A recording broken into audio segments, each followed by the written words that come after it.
Good afternoon. So today I'm going to present the work which has been done at Laboratoire Interface et Systèmes Électrochimiques at Sorbonne Université in Paris. It's interesting to obtain conductive polymer with nanostructure,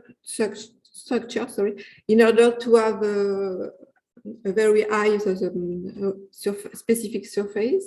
And for this, we can obtain using a template, so either hard templates such as alumina film containing anodic H pore, for example, or soft template with using surfactant molecules that spontaneously organize into micelle when the concentration reach a critical value, or also DNA. But in this case, of course, if the template is not consumed, you have to remove it and we can damage the nanostructure. So today I'm going to show you an electrochemical method to form a polypyrrole or P-dot nanostructure on an electrode without the use of a template. So you have the polypyrrole and the P-dot, and actually these two polymers could be generated either by a chemical oxidation. In this case, you obtain a powder in solution, or by an electrochemical oxidation, and in this case, you obtain a film. And the oxidation of the monomer leads to the synthesis of the oxidized form of the polymer. That means that a polymer which contains anions. So here you have the example for the reaction of oxidation of iron. And actually from this reaction, you have to notice that during the monomer polymerization, the presence of anion is essential because you obtain the doped polymer, and also protons are released. That means that at the interface electrode solution, the pH decrease. Okay, so first let me show you the influence of the nature of the anion present in the monomer solution. So here you have the current density versus time when we impose at the electrode an anodic potential. So here you see when you use a classical anion such as perchlorate, we obtain a thick film with a cauliflower-like surface. Now, if instead of perchlorate we use monohydrogenophosphate anion, that means weak acidic anion, you see that in this case the current decreases very rapidly, and actually we obtain an over-oxidized film that with 10 nanometer of thickness. That an over-oxidized means that the film is no more conductive. And now if you mix both this kind of anion, we obtain the red curve and we obtain nano-wise polypyrrole. So we check by XPS the composition of this film. So here we confirm that the dopant phosphor is not detected. And also, as you can see here, the background of the XPS survey spectra is very high. That means that the film is non-conductive. And now, in the same condition, but if you add a small concentration of perchlorate, we obtain polypyrrole nano-wise, and you see that we detect chloride. So that means the film is conductive because it is doped. Okay, we also perform some SEM and TEM observation in order to see if we have a nano-wise or nanotube. And as you can see, the TEM micrography shows that the polypyrrole nanostructure are not low, so that means that we really have nano-wise and not nanotube.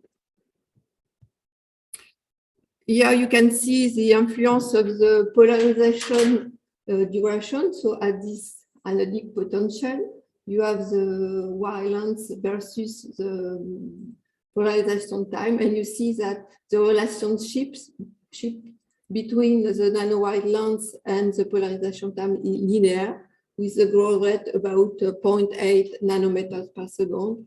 And also you can see that the nano-wide growth begins to the nano-wide growth begin only after 30 seconds of polarization. That means that during this period, another process takes place. that the nanowires grows. Okay, here it's an example for longer time. So the polarization was for 6 hours. And you see that you obtain very thick films, and that the thickness is also a function of the concentration of the perchlorate in the monomer solution. You have here the concentration of the monomer solution. Okay, so we check more precisely the influence of the concentration of perchlorate in the monomer solution. So here you have the anodic charge versus the concentration of perchlorate in the monomer solution.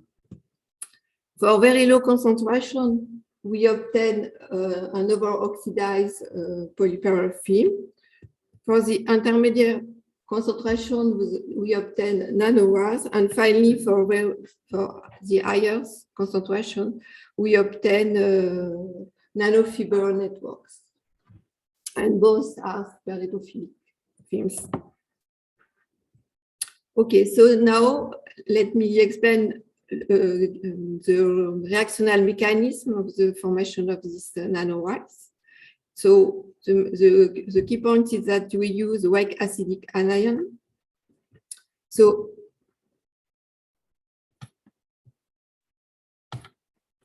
okay.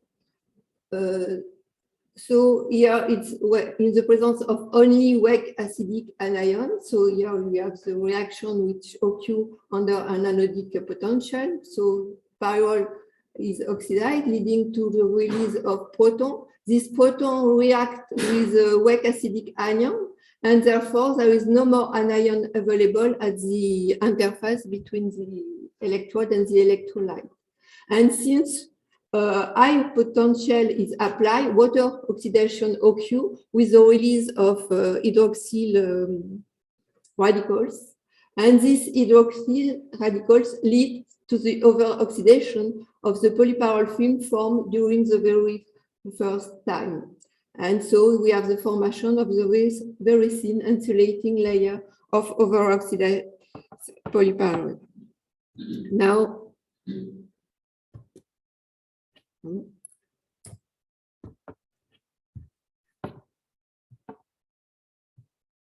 okay, sorry. So now, if we add perchlorate to the previous solution, the first step is still the pyrrole electrooxidation. Second step is water oxidation with formation of radical, but also with the formation of O2. And our assumption is that locally, nanobubbles of O2 are formed inside the polymer formed during the first steps, which protect it against the over-oxidation. That means against the reaction with hydroxyl radicals. And after, when the bubble evolves and when there is diffusion of anion from the bulk of the solution, the pyrrole polymerization goes on. So it is summarized here. So to confirm this mechanism, we have performed various experiments. First, the evidence of the involvement of hydroxyl radicals. And for that, we use a scavenger of these radicals. And you see here the film obtained without this scavenger, and here the film obtained in the presence of a very low concentration of this scavenger. And so by this experiment, we confirm that the hydroxyl radicals are involved in this process. We also here have an indication of gas evolution.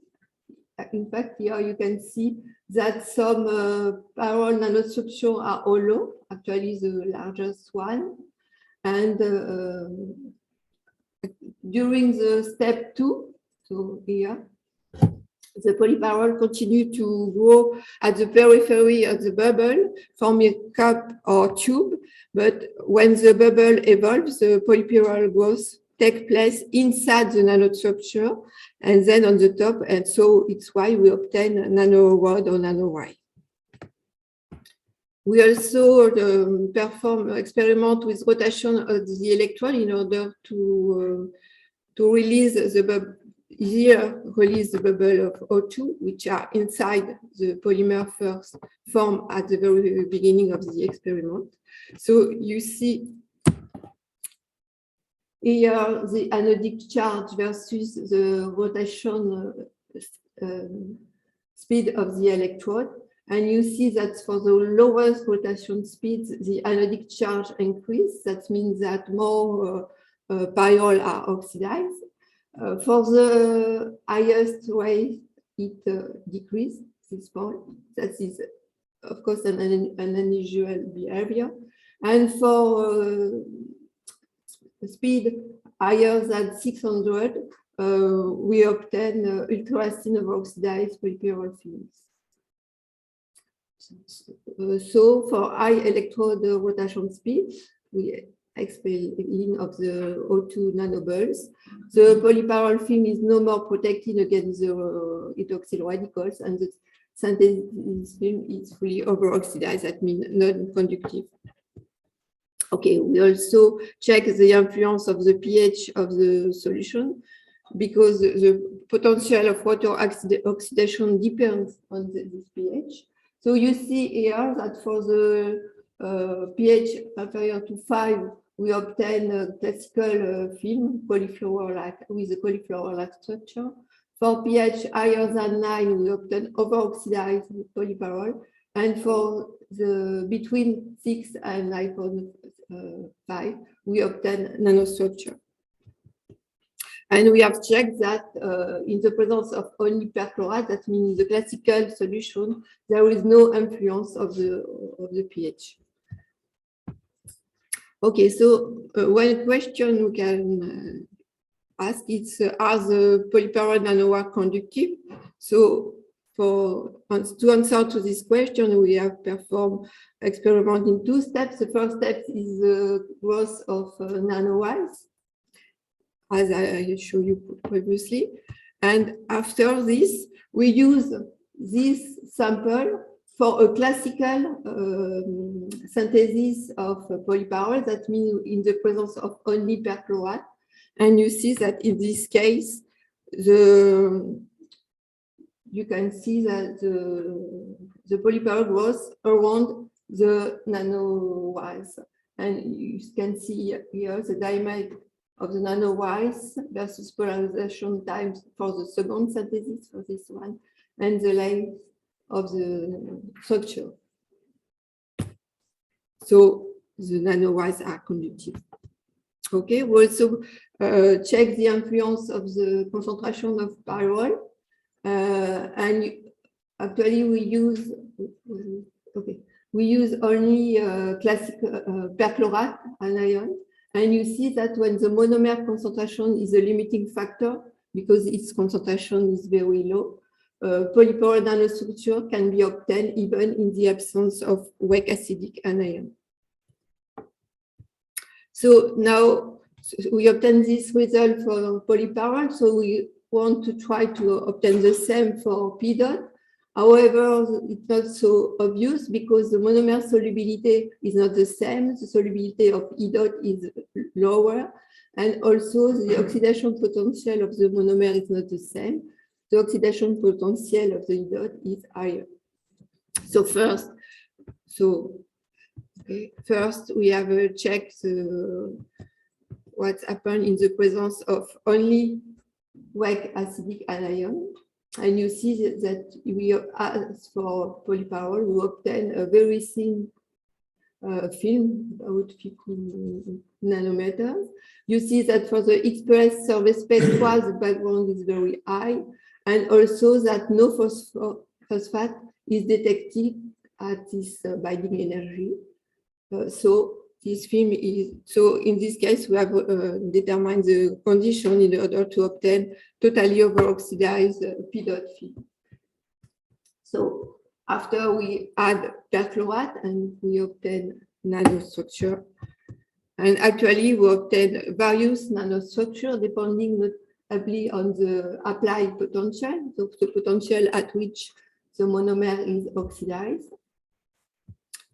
And we obtain 3 types of nanostructure, nanowise array, nanowise networks, and bottle-like structure. And we study this structure with electrochemical quartz microbalance in order to determine the mass of the polymer in order after to calculate the specific capacitance.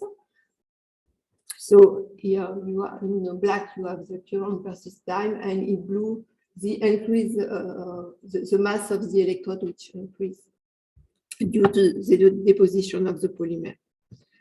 By impedance, electrochemical impedance spectroscopy, we check the capacitance of this film, and as I told you, we obtain the best specific capacitance for the bottle-like structure.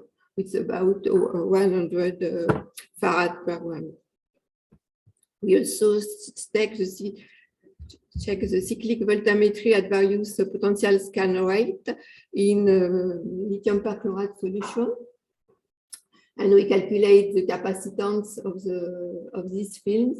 And as you can see here, capacitance versus the scan rate of the potential. The best results are obtained for the bottle-like structure. And also you can see in black that the nanowise arrays show the best capacitance retention at high potential scan rate. We also check the cyclic stability of the bottle-like structure.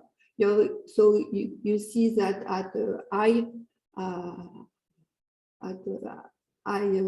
potential scan rate, 1 volt per second, and after 10,000 cycles, so capacitance retention is very high.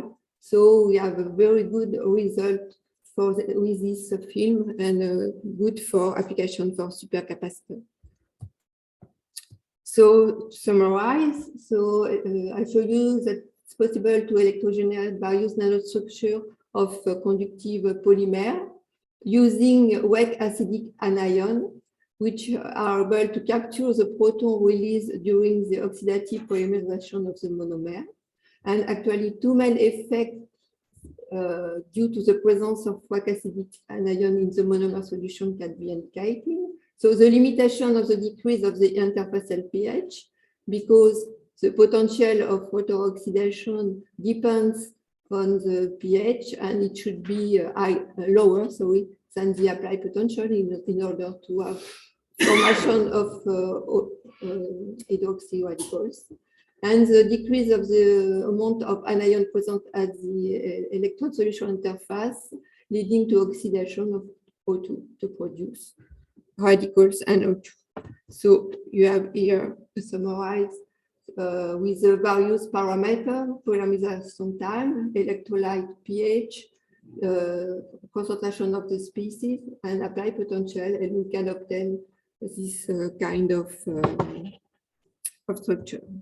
So I'd like to finish with the acknowledgement of my PhD student, Ahmed Fakri and Dong Tong Wong, who did this experiment, and also my colleague Hubert Cachet, Françoise Pilier, and finally, I'd like to thank you for your attention.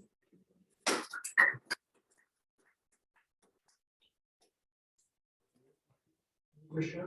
Yeah. No. You have prolonged why intriguing